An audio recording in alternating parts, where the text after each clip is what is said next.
Welcome back to another edition of Straight Outta Flushing. The Mets offseason has left a lot of questions, but one issue sits at the top of the list, the starting rotation. So, on this episode of Straight Outta Flushing, we're taking a real, honest look at what the Mets have, what they're missing, and what it'll actually take to fix it. We're going to do it with one of the sharpest pitching minds in the game. Let's get right into it. We're going to talk some Mets rotation. Let's do it. Offseason continues on, a major question looms over everything. That is, where is the frontline starter coming from? The rotation, they've got arms, it's got some upside, but does it have enough? And what is missing, if anything, if this team wants to contend in 2026? To help us break it all down, I'm joined by one of the most trusted voices in pitching analysis. He is the founder of PitcherList. It's my guy, Nick Pollack, joining me now. Nick, what's going on, man? How you feeling? How you doing, Dexter? Happy New Year, man. It's great to see you. Yeah, Happy New Year, man. Glad to see you. First time we're talking in the new year. Welcome back to Straight Outta Flushing. And Nick, we're going to talk about the Mets starting pitching rotation. No bullpen arms. We're just talking about starters today. I know you're happy about that, Nick. That's all we're talking about. So, Nick, when you look at the Mets starting rotation as it stands right now, how would you assess it overall? And just to be clear, we're recording this, January 10th, 11th, around here when you'll see this episode. So they could make a move, but hopefully they don't do it while we're recording. But how would you assess the starting rotation overall? Strength, depth, ceiling of this rotation? How do you look at this Mets starting rotation as it looks right now? Yeah, it's really tough. It does seem like the Mets do have that clear number one with Nolan McLean. I do have some questions about that, and I'll go a little bit more in detail about him soon. But the overall quality is not quite of a contender yet. When it comes to the playoffs, they rule by their first three arms for the most part. The SP5 is really just to get you through the season, maybe as a backup long relief when the playoffs come. But it's really about, okay, you have your anchor and you have your two guys that are really going to keep you close in that game. And I can't really pinpoint who those are at the moment for the Mets. You had last year Clay Holmes and Sean Manaea even doing a piggyback by the end of the year because they wanted to limit the innings of Clay Holmes' first year being a starter after being a reliever with the Yankees. And Sean Manaea, who is not meant to last through 5-6 innings with his main two-pitch mix. You have Kodai Senga as the biggest question mark for me entering the season, as we did not have that ace-like performance after he came back from the hamstring strain last year. We hope we can get that ticket velocity back, and we'll talk more about that. So it's not really too promising at the moment. It's a rotation that can get through the season, absolutely. But when it comes to the aspirations of a team in New York, the Mets right now are just missing that little extra something. And I'm not convinced that they have that in their farm at the moment, that there's someone ready for a massive breakout this year to be that. So I would very much say that the Mets are missing a key piece in this rotation. So I like that you said that in describing the rotation as a rotation that can get through the season. Except, you're right, with expectations in New York, that does not inspire any confidence at all whatsoever, right? Getting through the season is not going to get it done for most Mets fans. So let's do this. Let's go through some of the arms here. Let's start with Sean Manaea. How do you view Manaea going into 2026, especially coming off his 2025 season? More injuries for him, which he's dealt with in his career. Is he a reliable mid-rotation starter, or should he be looked at as more of a depth option here? Yeah, I would say it's more of the latter. Sean Manaea had a really great moment the previous year where he lowered his arm angle, added some extra velocity, had an unbelievable stretch as well at the end of the year. We were hoping to see more of that in 2025. Obviously, an injury set him back early, so he wasn't able to get into that rhythm. But when he did return, we saw a couple things. One, his velocity was down a tick, and actually it's down 2 ticks from his 2023 days with San Francisco. And we also saw him move more so to a fastball sweeper approach 1-2, as opposed to also having that changeup. That changeup was really not there for him last season. And when it comes to being a lefty with a four-seamer and sweeper, you can take down left-handers well with that sweeper, but it's not really as effective against right-handers. And then third time through the lineup, just going to pitch, it's just not effective enough. The Mets did not trust them as much in season. Now, over the entire rotation, just keep in mind that Lance Brzezowski, one of my colleagues, an incredible pitching analyst inside of the industry, has mentioned that the Mets pitching staff, I should say, Their coaching is one of the best in baseball, also at development inside of their minors.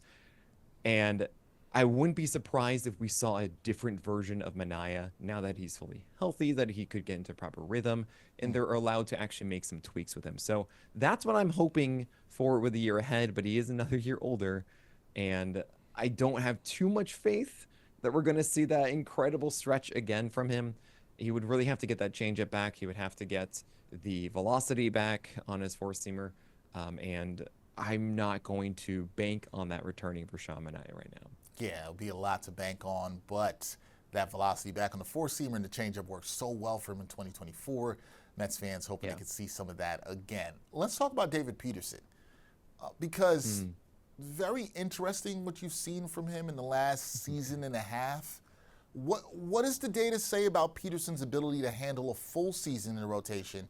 And the reason I asked that, Nick, is because somebody who watches this very closely, you saw the drop-off and the struggle from him in the second half of last year.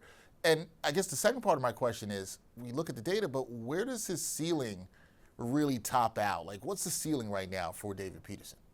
Man, I have a phrase. It's called a swatch. And it's something I came up with last year because I just saw this tendency across the league.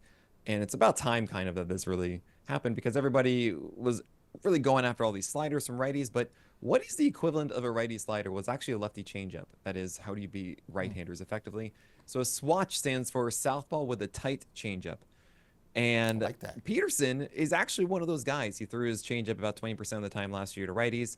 Had a lot of soft contact with it, about 35% of good contact for hitters, and normally you want to stay underneath 40%. So we're cool with that. It's called ICR, ideal contact rate.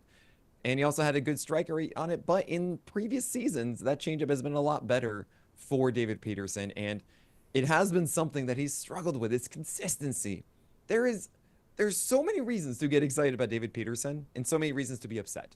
So he's a 7+ foot extension guy, 7.2. And you might not have a reference point for that. That's fine. Just know that above 7 feet, beautiful. And what does extension do? Well, you're just releasing the ball closer to the plate, and that does two things. One, it gives the batter less time to react, so it actually means that this 92-mile-per-hour fastball, well, over 7 feet, that might look like 93 or 94. But the second part is it gives less time for batters to decide to swing or not and determine if that is a four-seamer or if that is a changeup. So the more extension you have, the harder you are to hit for the most part. And David Peterson with 7.2, that is elite. That is 90th percentile. We love that. So that's a positive, but can he locate all the time? Sometimes his four-seamer gets upstairs and be really effective, but then sometimes he leaves it over the plate, does not have good innate movement at very mediocre velocities, and that can get hit by both sides. You have the sinker that does get a lot of ground balls, and that's cool to right-handers, and he jams it inside of left-handers. That's maybe his best asset. But when that sinker lands over the plate, it gets hit hard again. The slider is the most extreme on both sides. It can't make up its mind. Some days he can bury that down and into right-handers and get all the whiffs and a ton of strikeouts. But then other times he just floats it over the zone accidentally, and batters destroy this slider. And of course, that changeup, as I mentioned before, it can have days where it goes 8-10 whiffs against right-handers, and other days he just doesn't have a feel for it. So you don't know what you're going to get from him, and it drives me up the wall, because you've seen it. You've seen those beautiful games from David Peterson. Four-seamers are going upstairs as a surprise strikeout pitch. Sinkers are beautifully landing arm side away from righties. They just ground it out, or the left-handers get jammed, and then the changeup's right underneath that sinker, and the slider is destroying lefties and righties for strikeouts. It's all there, but it's just inconsistent. And if there's one thing about baseball, it's that you need to be consistent. So I'm still crossing my fingers, like all of you, hoping that David Peterson can go on that long stretch for a full year. And he was really good in that first half. He was better than bad. It was more often good than bad, but second half, the wheels fell off a bit. And I just don't know what we're going to get. So fingers crossed, it's there for David Peterson. Yeah. Who knows? Who knows what it'll be? He was right there. And it felt like last year was like, okay, this is the season that he's putting it all together. I guess there's a world in which you could say, oh, the second half of 24, that season was really good, and the first half of 25 was really good. So it's kind of like a full season, but not almost really. Yeah, it's a fun game. I play it all the time. Like you can do this and you do that, and you combine this, and who knows? Yeah. All right. So David Peterson, you don't really know with him. You don't know what you're going to get. You hope for some consistency, and it looks a lot like the first half of 2025. Kodai Senga. This is the name that Mets fans definitely want to talk about. Where are you on Senga? Because this feels like a big year for him, but I feel like we also said this last year, right? And it could be a big year for him if he can stay on the mound. So in your eyes, does he still have the stuff to be a front end of the rotation starter, or are you looking at him as a mid-rotation guy right now? I would, yeah. yeah. I would say that Kodai Senga is the most important pitcher on this Mets team. I think part of the reason for the decline in the second half was the fact that he was dealing with this hamstring strain, and when he did eventually return, was not the same. It was not the Kodai Senga that we remember before. He just did not have any rhythm. I would argue that he came back too soon, and he just wasn't really able to lock in as he has in the past. That said, we haven't seen Kodai Senga at 95, 96 on his four-seamer since his initial rookie year in 23. And it also means that the cutter hasn't been as effective. So when you think about Kodai Senga, obviously you have the ghost fork, and that is still essentially what it always has been. Not his early count put away offering. That is the one, 2 strikes, every batter knows I'm going to see the ghost fork. I don't know when. It could be this pitch, next pitch. I need to be aware of it. And it really puts batters on their heels effectively and gets those swing strikeouts. That is always present. The real problem is how does Kodai Senga get there? And initially, 23, that was four-seamers kind of all around the zone. He would sometimes even push it to upper 90s, but 95, 96. And innately, the movement and the characteristics of this four-seamer are not great. Against right-handers in that year, he only had an 8% swing strike rate, which is well below average. And also, remember I was talking before about ICR and the good contact for hitters. You want to be under 40%. It was at 50, 51% for right-handers that year. Not good. But there was a pitch that saved it, and that was the cutter. And what Kodai Senga did really well in 23 was masking the four-seamer with the cutter. And that cutter would just steal all the strikes, get all of the outs because batters were jumping on that four-seamer as much as they could. They had to start their swings earlier to go after that heater. And then they would be the cutter, and they would get themselves out. And then maybe they would foul that off, or they would take it, and all of a sudden now they need to deal with a ghost fork. And that is the bread and butter of Kodai Senga. But last year, he had to really try to find more things. And I don't like it. I don't really love the sweeper that he has. He wasn't consistent with it, a really bad strike rate with it. He tried to incorporate a sinker, does not have a feel for that. The slider that isn't the cutter is just essentially a slower version of that cutter with a little more movement. Again, not consistent. And the Kodai Senga that you need to be a reliable number 2 for this Mets team is the one that is really relying on that cutter and mixing it properly with that four-seamer. The cutter goes over the plate constantly, gets those outs, and it still is really good at inducing that weak contact, around 30% ICR versus the 47% of that four-seamer last season, but its strike rate has fallen. So that's really the biggest thing for me. I need to see that cutter dominates. It needs to be closer to 25% overall usage, maybe to closer to 30% than the 30 to 35% of the four-seamer, right? So throw the four-seamer less, throw more of the cutter.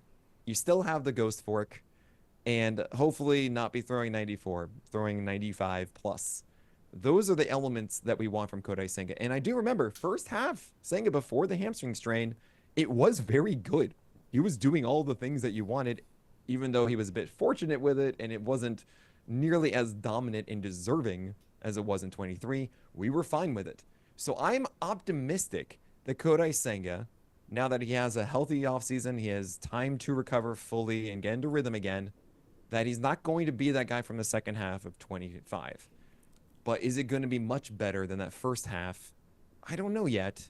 And it's such an important asset. He is such an important asset to this Mets team. So I'm hoping. I'm more positive on Senga than I am Peterson and Manaea to be that number 2 for the Mets this year. Okay, that's huge because there are some Mets fans, even have commented on the show, and they've like at the end of the season, got to move on from Senga, get him out of here, not confident. I like that you said you think he's the most important pitcher in the rotation. I tend to agree with you on that. 100%. Like, he could swing a lot for the Mets this season if Yes. he is good and if he is effective with his pitch selection, as much as you talked about here. That shall be very interesting. Now, the guy who a lot of Mets fans are excited about in this rotation is Nolan McLean, because he showed flashes late last season. We saw in the 8 starts from him, and I do want to temper by saying it is 8 starts. And I know, Nick, you're a guy who watches and looks at numbers, and small sample size theater is still small sample size theater, right? So when we look at McLean, what does he still need to prove in order for you to look at him and say, okay, the Mets can count on him in 2026? So, okay, I want to be very clear that I would say actually my place in the analysis world, there are a lot of people that are like, okay, pure eye test, pure scouts, pure kind of like the old school methods. And then there are many that look at spreadsheets, is what they're referred to as, right? Really just looking at what the data says, and that's it, the venomous analytics kind of thing, right?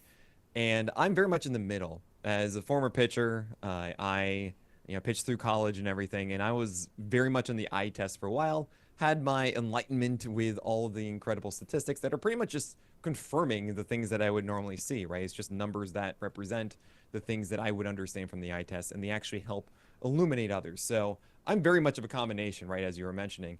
And watching Nolan McLean is really fun. I gotta say, I'm really impressed for a pitcher who hasn't really been a pitcher for long, that he's able to locate sinkers effectively to right-handers. And this sinker is a very good one because it's a proper sinker.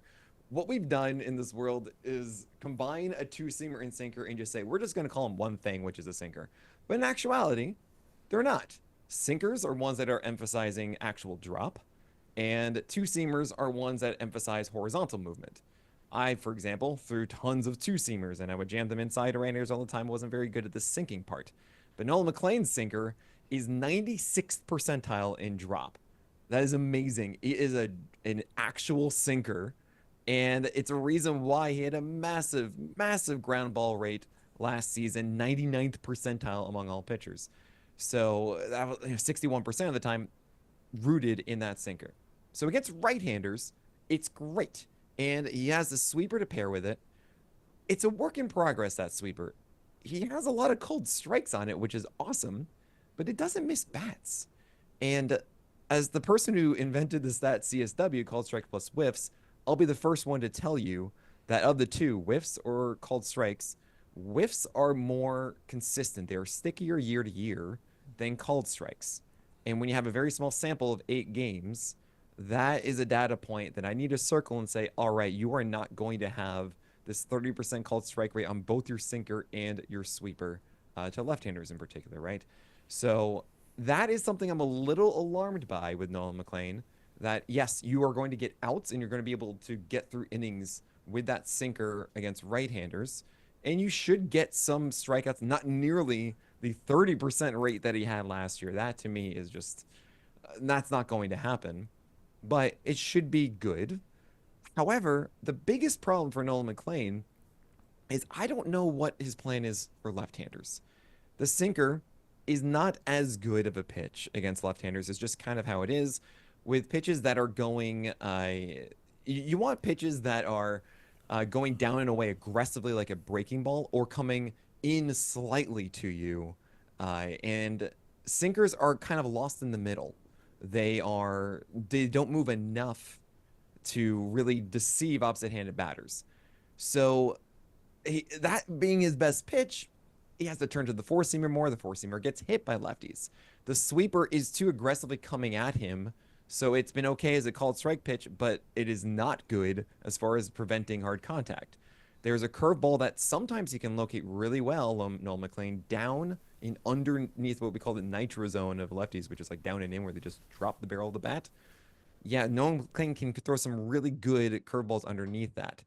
And then there's some promise with the changeup that if I were to say this is what I want in the ideal world, Nolan McLean, it's him being able to nail the sinker down and away to left-handers and really try to get those grounders rolled over to second or first, and then have the changeup matching that, and hopefully the curveball coming in underneath the barrel of the bat, and then the sweeper backdooring for called strikes, and then the rare four-seamer that does not have the giddy up upstairs to really miss bats consistently, but it can be a good surprise pitch upstairs. And when batters are expecting that to have the sink, all of a sudden it stays a little bit straighter. They can get the whiffs.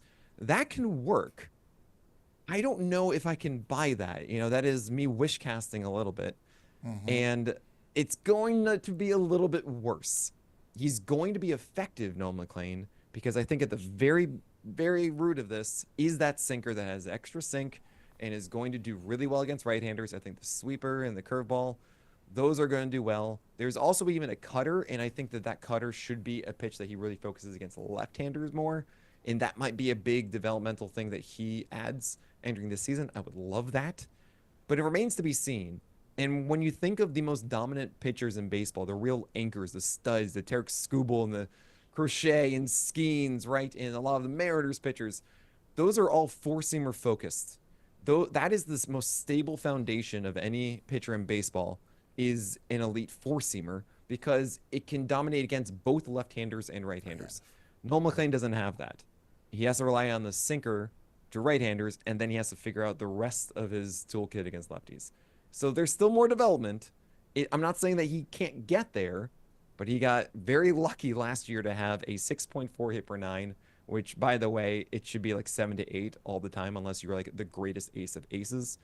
And with a high walk rate, 8 to 9%, where you want to see like 5 to 6%, yeah, it's not sustainable. So there's work to be done. He can do it, right, but I'm not going to tell you he will now. Right. When I was listening to you, hearing you say all that, excuse me, it was like pump the brakes a little bit because there have been some Mets fans that are like, hey, Nolan McLean might take a leap and he could emerge as the ace of the staff. I'm not saying that's not possible. Right. I'm with you. I'm not saying that's not possible. This is part of the reason I wanted to talk to you.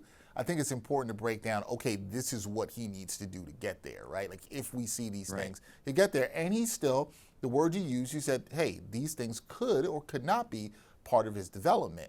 So if he's able to establish some more of these pitches like a cutter, that could be good for him in 2026. And, we hope he develops well, but we got to see a little more. We only saw 8 games, 8 starts. It's got to see just a little more, Nick. 8 starts is so small, guys. I agree. Small it's sample so small. Yeah, small Griffin Canning. Look, Griffin Canning last year, he was amazing for the Mets. Yeah. But that was a larger sample that we knew was not real. Yes. Okay, we all knew that it was not going to be that, right? Right. And yes, there's a lot more going for Nolan McLean and what his skill set is and what his arsenal is that speaks to more success than Griffin Canning. Right. But I just have to at least say the strikeout rate of 30%, the 206 ERA, the 104 WHIP, those are the kind of rate stats that are a product of smaller sample than it is actual true skill. So it's going to be worse. But maybe not actually that much worse. Right. Yeah. We'll see. We'll see. So the other thing when you talk to Mets fans about the pitching staff is, okay, the Mets have some young arms coming up. Saw some of them last year. Saw Brandon Sproat. Saw Jonah Tong. And you and I talked a little bit about them last year. But besides McLean, which young Mets pitcher do you think is most maybe primed for a breakout? And I'm using that loosely. Whatever you think a breakout is, Nick, in 2026 and why. I don't know what a breakout is for you.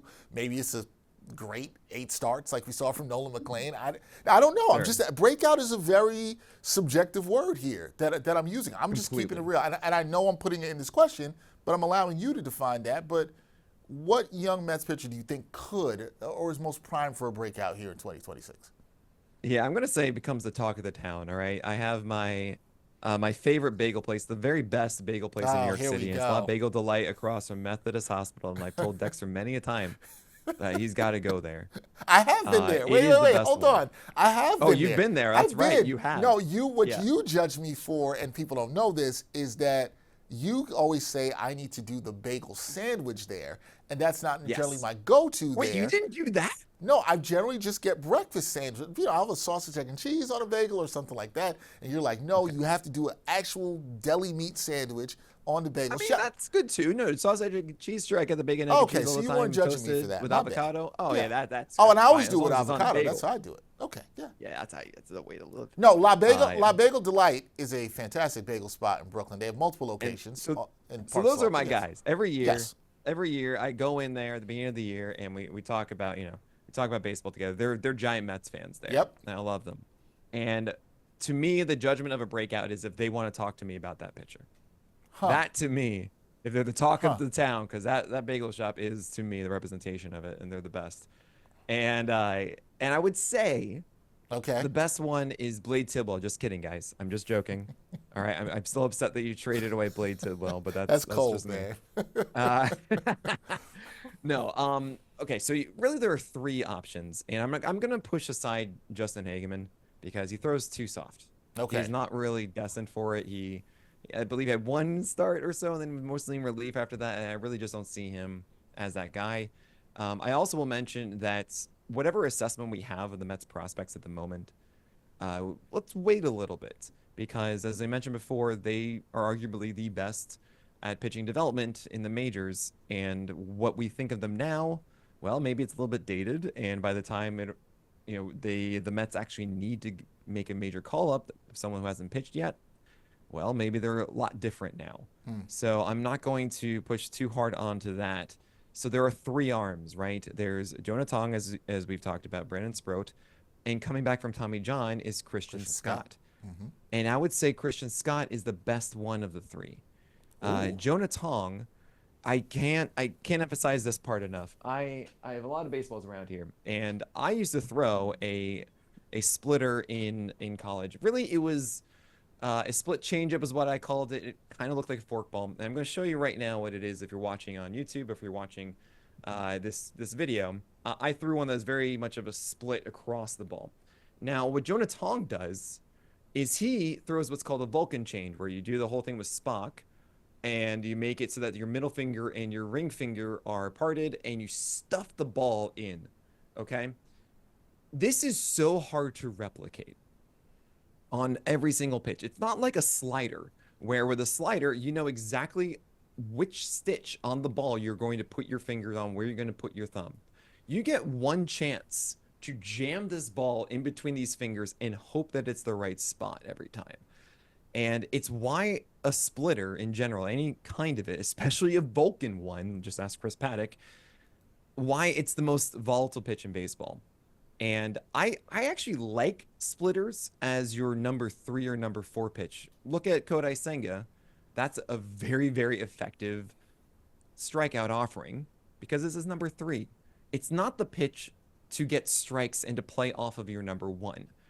And that's the main problem with Jonah Tong is that he doesn't have something else outside of the four-seamer. Yes, there is a curveball.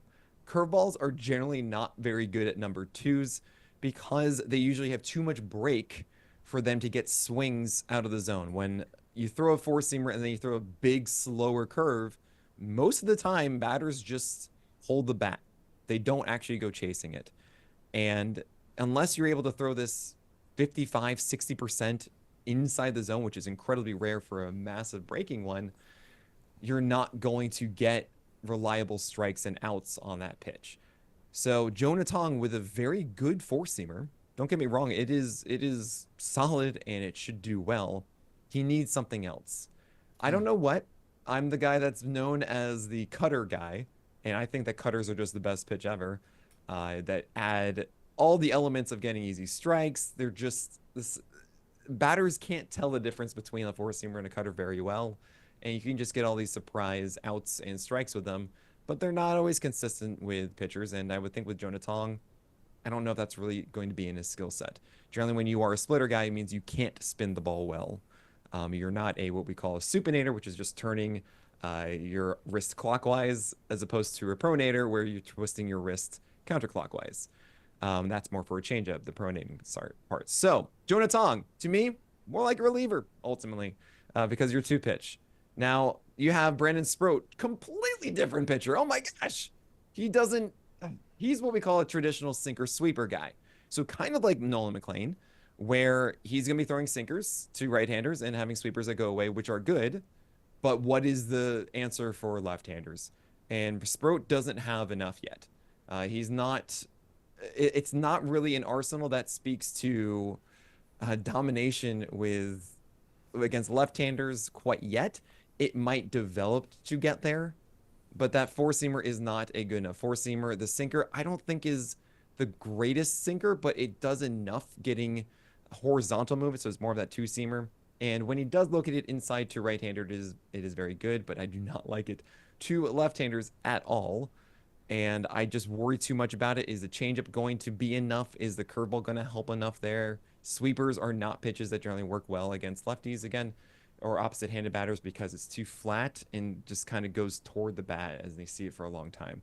So Sproat, to me, there's something else missing, and he kind of has the Will Warren problem, but Will Warren was able to really work on his four-seamer and make that much better, and that's really what he did. Clark Schmidt had this problem, and he added a cutter, and that made him all of a sudden a far better pitcher. I wonder what Brandon Sproat does. But Christian Scott is more interesting because he has a four-seamer, not a sinker. And it is four-seamer sweeper, but then there's also a slider, there's also a splitter, and there's more promise in that mix than it is with Sproat and with Tong. I don't know what we're going to get from Scott, though, because he's coming back from Tommy John. We don't really have any other idea of it. And I don't know at the end of the day. I wish I had better news that there is going to be another guy like Nolan McLean and last year's hype of Tong and of Sproat, and before that was Christian Scott. Like, it was so exciting. I would actually gamble that there's a prospect that I haven't mentioned who has not done so well yet, who will surprise us this year in AA or AAA or maybe even single A, that then all of a sudden takes a leap and does something better for the Mets. So we're not there yet, but what I'm really trying to say is you guys need more. They're missing something. You need to add at least one more pitcher to this rotation because you do not have the cavalry coming. Okay, so we're getting to this right now. So this is perfect of what we're getting to. It's perfect setup. And I think people may hear you say that about those young arms, particularly with them coming up at the end of last year, Nick, and all the hype that was around there, maybe be a little bit disappointed in that. But I do also find it interesting that you are high on Christian Scott, who showed some things in his limited sample size a couple seasons ago and coming off the Tommy John and all that now. So it'll be interesting to see. So with what you just said, how much should the Mets realistically be relying on internal development to fix this rotation versus adding external help? Because it sounds to me like you were like, please, go get yourself a frontline starter.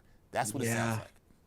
I mean, this is what I said to you last year at the trade deadline, right? I was like, the Mets need to make a big move. And I was encouraging, actually, the promotion of Tong and Nolan McLean to, like, just see what sticks and maybe something happens. I was really happy about Nolan McLean, of course.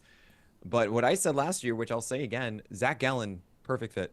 It's exactly what the Mets need. And I think that Zach Gallen is far better than what we just saw. Not, of course, the incredible Cy Young contender of the past, but at the very least, a very reliable anchor of this rotation where you look at Nolan McLean, who's never thrown a ton of innings. You have Kodai Senga, what's going to happen there? David Peterson, I just talked to you about the volatility. You have Clay Holmes, or as I call him, the Adobe, because it's Clay Holmes, who just threw the most innings he's thrown. And if you want to talk about volatility, the guy he's a stuff guy and doesn't know where it's going to go.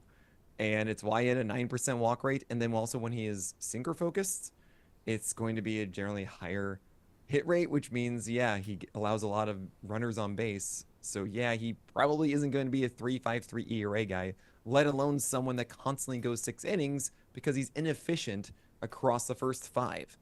So, you need an anchor here. And Framber Valdez or Zach Gallen are the two most obvious answers to that. Ranger Suárez, I can't do that one because I think Ranger Suárez ages worse than the other two. So hold on. Now, Yes. let's get into it. I'm going to go through these guys Please. one by one because I'm very intrigued there. And you were so people know you had brought up Zach Gallen, like you said last year at the trade deadline, but Framber Valdez, he's been linked to the Mets. From when you look at him, from a pitch mix, ground ball profile, a durability standpoint as well here too. Do you like him as a good fit for the Metropolitans? Is he a guy that? Oh man. No, I mean, you got to factor all this stuff in, Nick. You got to factor everything in. So if any, yeah, go ahead. yeah. If anyone follows me at my site PitcherList, me and Framber Valdez have a very odd relationship, and this is just a parasocial one, of course. Right. Where I've been covering him for years. I've been doing this where I write about every single starting pitcher every night of the regular season. I've been doing that since 2015, and Framber Valdez is one of the most volatile and necessarily in rhythm pitchers. What I mean by that is he really is a three-pitch mix guy. A sinker that moves a ton, and a changeup and a curveball. And that curveball has saved him and destroyed him the past 2 years. In 2024, he was having a ghastly season, and then the second half was unbelievably good. It was worthy of a Cy Young, all because his curveball was in rhythm. And then he shows up in 2025, does great for a bit, and then just falls off because the curveball's bad again. And what happens is that batters just go after the sinker. Against left-handers and right-handers, it's a very different story because left-handers get the sinker coming into them, and that's really, really hard. And then right-handers, well, it's much easier to hit that sinker if he's not front-dooring it to them, or he's going down and away and setting up for that changeup. So it relies on that curveball down and in. All of that said, Framber Valdez has showcased that he can stay on the field. It's 4 straight seasons of at least 28 starts, and in that time, never going underneath 175 innings. It's the kind of guy that the Mets need, and I don't think that he will be going back and forth, and there'll be times that if he's a Mets fans will be very upset. But, as I mentioned before, I trust the Mets as a coaching staff to help Framber Valdez make the tweaks that hopefully it's not such massive swings of the pendulum every single time, or at least it stays on one end, the good one, more than others.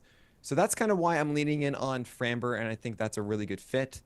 With Ranger Suárez, he is a swatch that is at southpaw with a tight changeup, and that's been a huge thing for him. Mm-hmm. He's also been someone that really gets into rhythm and very much more so on command.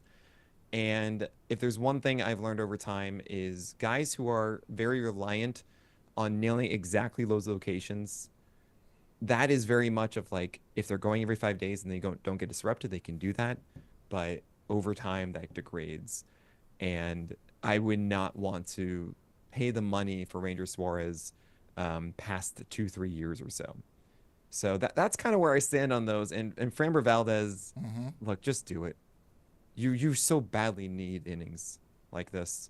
Well, and sure, he's going to go through periods that he won't be very good, but like, you need this, and he can be that guy you rely on for the playoffs. So you answered a couple questions that I had there. One was about Ranger Suárez and why you prefer Valdez over Suárez, and you just said if it comes down to Framber Valdez, just do it.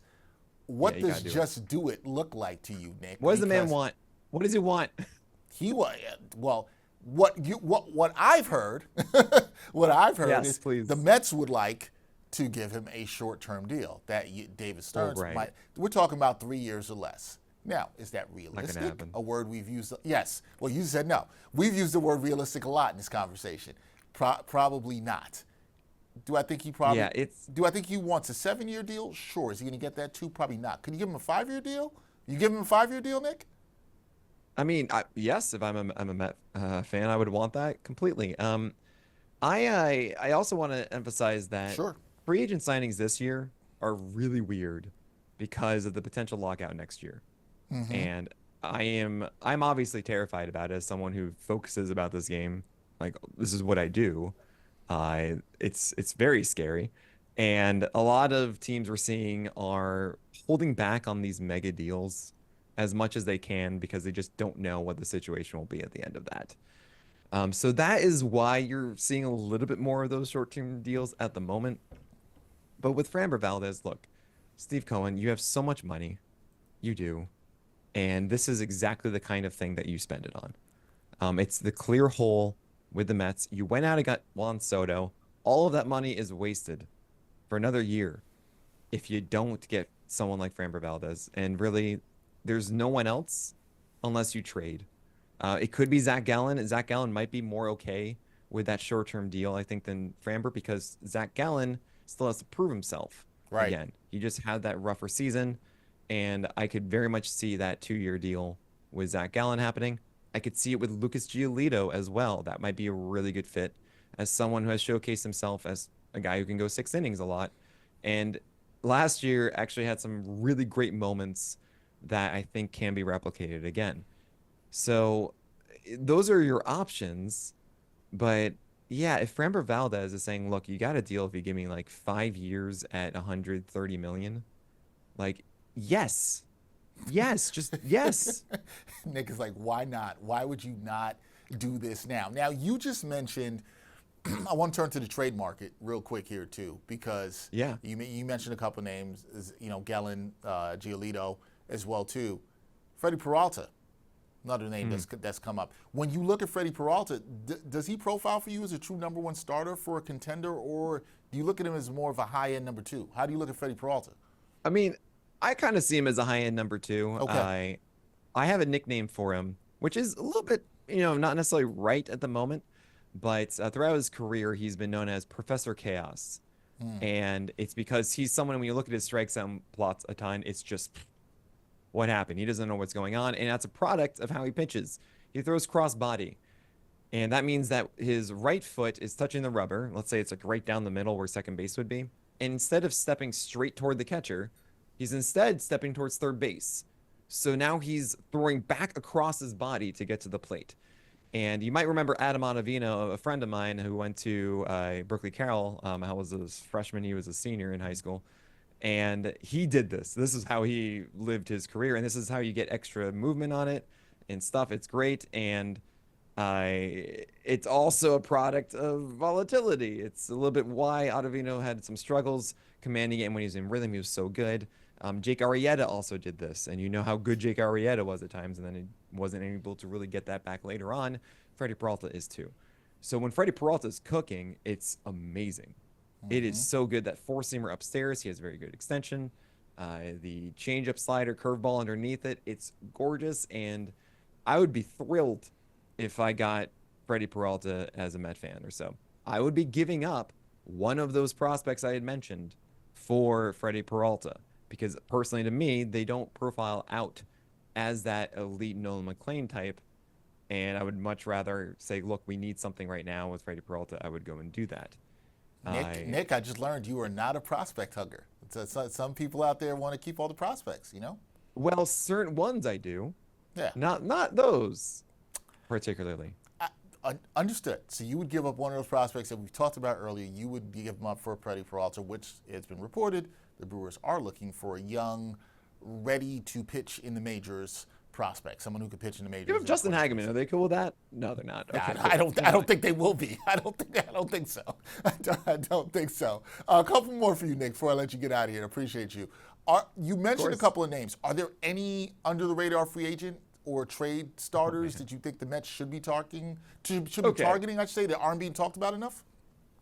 Guys, promise you take me seriously, all right? This is me having fun because I looked at all of the free agents left, and I really thought about this, saying like, okay, who do I feel is like an underrated one? As I mentioned, Lucas Giolito, I think is actually a little bit for what he can do. And I would even throw in there, I don't know if the relationship is quite right, but Max Scherzer's out there. Sure, not necessarily the thing that the Mets are looking for, but I think that he's still a very productive starter, as evidenced last year with his time on the Blue Jays. I don't think that Chris Bassett is the answer out there. And I kept going down, down, down, and I found one arm that is a complete dart throw, okay? You're going to hear this name and you're going to go, are you kidding me, Nick? But let me describe the player first. He is Okay. someone who produced sub-4 ERAs for multiple seasons, was known as actually a really good volume arm, was able to compete for at least 5 innings constantly, and then had a signing and was just a lot worse. Had a worse velocity, wasn't able to locate nearly as well, and in that season was just kind of like a wasted contract. Eventually got Tommy John, and right now he missed all of 2025 with Tommy John. He's now as a free agent. We don't really know where he's at, but there's some hope that he could have his location and feel back when he does return. And if he does, let's say he's all ready to go May or so, could actually be a very good supporting cast member of a team. How old is Dexter, how do you old is know this this pitcher? I'm trying to think Do about you have any idea who this is? I don't. How old? Can you give me a little guess on the age? I want to say they are 33. The older than you'd think, because I was actually surprised that they were this old. 30. They're a lefty. They've played for a New York team before. See, I had a feeling they played for a New York team, and I'm assuming the team is the Yankees. It is. Yeah, this pitcher is Jordan Montgomery. Wow. And don't laugh, everyone. Okay, do not judge me here. I'm not. It could be terrible, but the I'm thing not is, you're not gonna have to laughing. spend that 25 million. I'm not laughing at him because now I think about everything you said in the description, and I'm like, oh yeah, and I got hurt. And okay, Nick. I'm not going to laugh at you. I'm going to tell you that's not going to excite anybody. I can tell you that. Well, I'll tell absolutely you not. That's You not can gonna get excite Framber or anybody. bust. No, I'm just kidding. Yeah, that's not Well, going to right. excite anybody. But Yeah. to your point, when you look at the free agent crop that is left from what we're talking about, Oh, yeah, and I have seen you mentioned somebody when you're going down the list. I've seen some people mention Chris Bassett and returning to the Mets and no, don't linking do with that. him. Don't and do that. You're saying don't go back there. No, that is look, if you want a Chris Bassett, there are multiple options. Jose Quintana is still out there if you really, Wow. if you need something cheaper too, right? It's just Martin Perez actually still has some decency in that arm. But like, don't do those things. That is the most traditional Mets signing that we joke about, right? Can't say I The disagree. last year of the aged veteran, let's not be Right. that Mets. Let's not do that. So isn't that what Jordan Montgomery is? No. And I think there's a big distinction between a pitcher who was very productive, who was on a World Series winning team with the Rangers, Yep. who all of a sudden had a bad season after he was supposed to get like a lot more money. He had a 1-year, $25 million contract, and you didn't do well. But wait, he got Tommy John. Is it so far-fetched that he was hurt and he didn't want to really go through all of that and wanted to get the signing of a contract and then tried as hard as he could to pitch through because it was a 1-year deal? And I mean, it adds up too well. So yeah, I would not be surprised of everyone else of those free agents that you could sign that Jordan Montgomery would be the best one to get for a dime at this point. I hate to say this, but I think some people are going to say Surprising you. that feels like a very David Stearns-ish move, though. Yeah, Like, that really it does, right? And I wonder how much of that is influencing your thinking a little bit here. I see the game on this. I don't think it's crazy. I actually don't think it's crazy. And I think there could be a good value signing, and I'm making some assumptions here. We assume David Stearns loves some value signings, but you might be able to get him on the cheap for a short-term deal. Now, does he help the issues of everything we just talked about? Absolutely not, right? This is why you go spend the money on a Framber Valdez. I'm with you on this. It doesn't help the issues, but could it help the rotation? Sure. It's not crazy. Could it also be terrible? Sure, that too. I wonder what his market is. And I don't know the exact status of Jordan Montgomery's elbow at the moment. If it's something where it's like, hey, I'm ready to go in spring training. If that is the case, and I apologize that I should know this right now and I don't, we've seen things like NRIs even, non-roster invitations. And I'd say, look, if you make it to the majors, you get this kind of contract or whatever. Great. If you don't, then whatever.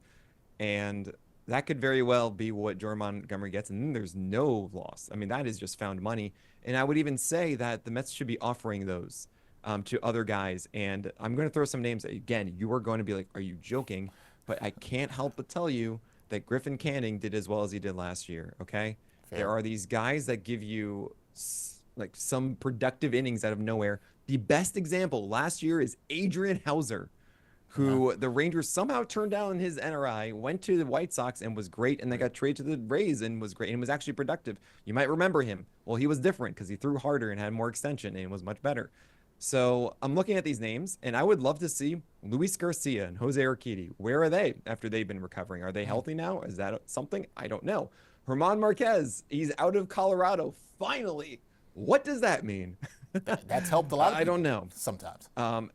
Chris Paddock is a very interesting one because Paddock, yes, Vulcan changeup. He also has a four-seamer that should be good at the top of the zone. He's never quite figured out to spin well. The slider wasn't quite what we wanted to be, the cutter, the curve, but it's the Mets. Maybe the Mets can make some sort of tweak and really make it a little bit more effective. That's possible. Aaron Savali isn't it, in my view. Cal Quantrill, Ben Lively, no. Charlie Morton, this is what we're dealing with. I don't even want to tell you that's Patrick Corbin, even though he was actually better last year. Now we're really bargain basement shopping here. This is really what we're doing here. I was trying not to say it. There you go. Nick Martinez is the last one. Nick Martinez is actually kind of good, and if you give him a full opportunity as a starting pitcher, he can give you some productive innings, but again, not really the answer. The answer here is Framber Valdez. Nick, they need an ace or they need an anchor, like you've been saying. You're right. We'll see. So I got one last question for you. Last thing we'll do, wrap it up here. It's been a great conversation. When we look back at this a year from now, maybe you'll pull up this conversation and look at it. What's going to determine whether the Mets actually fix their rotation? Because you're saying they need some fixing, and I agree with you. And I think a lot of fans would agree with that. Or we'll just look at it and say, they just patched it up temporarily. What's going to determine whether they did or not? Is it getting a Framber Valdez or an anchor like that? Is it something else? What will determine whether they actually fix this rotation?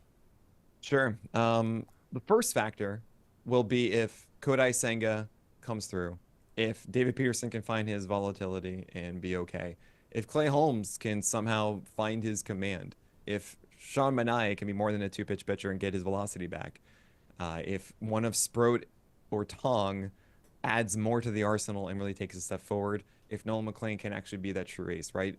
If any, maybe two of those really hit, then you might be okay, right? And it might not require that major free agent signing. You need to add something at the very least. At the end of the day, though, I don't think that the Mets can really put up a championship season without something else being added. I wouldn't be surprised if it's more so through a trade at this point, considering that it's really just Framber Valdez and maybe Gallen and Giolito, as I mentioned. Maybe it is Suarez, and that would be fine, but I don't really have as high aspirations, or at least as much faith in him as others seem to. That's really what I think looking back at this, and I wouldn't be surprised if it's just patching it up at this point. And I hope not. I hope very much to be wrong. Listen, Mets fans hope that you're wrong too. They hope that it's not just patching it up. They hope they can get things right here and fix things with this Mets rotation, because right now the Mets rotation, it needs some help. It needs some help here. Everyone, that is Nick Pollack of PitcherList, the founder of PitcherList. If you enjoyed this conversation, this man, like you said, he watches all the pitchers out there. He knows pitching as well as anybody that I know, and so this is why we had to have this conversation with him. I know that you're going to be back on the show. We're going to have a lot of conversation about the Mets pitching. Hopefully it's better. Hopefully it's a little bit more optimistic. We'll talk about the young pitchers and everybody in there. We'll see. But please check out his work and support PitcherList and the great job that they do. Nick, I always appreciate you. I told you we got to get up soon. We got to go get a bagel at La Bagel Delight. We got to do that. So we got to make that happen. Again, everybody, check out Nick Pollack, PitcherList. I'm Dexter Henry. That's going to do it for this edition of Straight Outta Flushing. We'll catch you next time on another episode talking about the Mets on Straight Outta Flushing.